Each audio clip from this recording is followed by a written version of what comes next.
C'est un drôle de personnage que nous avons choisi ce soir de vous faire découvrir. Un passionné de magie qui a décidé il y a 19 ans d'ouvrir son propre musée des illusions, ici, dans sa maison de Bérenes-les-Cirques. Il y propose désormais plus de 300 expériences en tout genre. Mesdames et messieurs, grâce à cette boîte, je vais pouvoir faire disparaître mon bras. Je vais mettre mon bras à l'intérieur et regardez. Comme tout bon magicien, Gilles Peterman aime se mettre en scène. Là, je prends les risques pour vous. Hein. C'est le numéro que je termine. Ah! La magie lui est tombée dessus à l'âge de 8 ans. Et depuis, il ne vit que pour assouvir sa passion. Et regardez, mon bras a réellement disparu.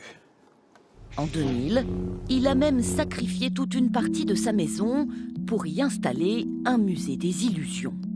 On est venu habiter dans ce bâtiment-là, qui est la maison natale de mon épouse. C'était l'écurie où on l'a reconstruit. Bon, comme tout magicien, on rêve d'avoir une salle. Et comme j'avais une autre passion aussi qui était la science, j'ai essayé de cumuler les deux de façon à donner un attrait différent à ce musée, qui ne soit pas simplement une salle de spectacle. Et au fil des ans, Gilles a accumulé dans 4 salles surchargées une incroyable collection d'illusions en tout genre. Là, il y a de l'eau, regardez. Si je prends ce plateau-là, il se pose parfaitement sur celui-là. Et on va voir que si on le tourne, il couvre aussi parfaitement ici. Au total, plus de 300 expériences scientifiques sont ici présentées. Et Gilles ne se lasse pas d'en faire la démonstration. On ne peut pas prévoir à l'avance ce qui va se passer. Un petit mouvement peut avoir de grandes conséquences. Ça fonctionne avec n'importe quoi pourvu qu'on chauffe, même le soleil. Ce qui est formidable, c'est que selon l'endroit où on se trouve, on ne voit pas la même chose.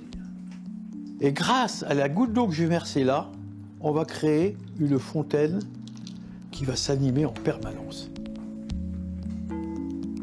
La passion des sciences, c'est grâce à un instituteur que j'ai eu en CM1, CM2, qui nous faisait des petites expériences au coin de son bureau. Il avait 2-3 tubes à essai.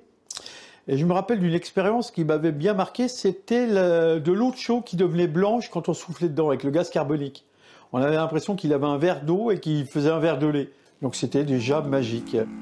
Alors depuis 19 ans, cet électrotechnicien de formation tente de surprendre et d'étonner ses visiteurs avec en tête un seul objectif. C'est de faire partager, c'est de faire découvrir le musée, découvrir la science, comme je dis. Essayer que les enfants découvrent, ou les adultes découvrent que la science, ça peut être très amusant, que c'est pas rébarbatif, que même les mathématiques, j'ai des trucs de mathématiques qu'on leur montre, ça permet d'apprécier autrement ce qu'on peut détester, hein, parce que la physique et la science, c'est pas toujours au goût de tout le monde, mais quand on vient chez moi, on aime la science.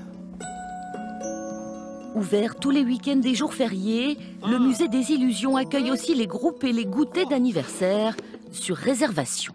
Et voici notre ami Flocon.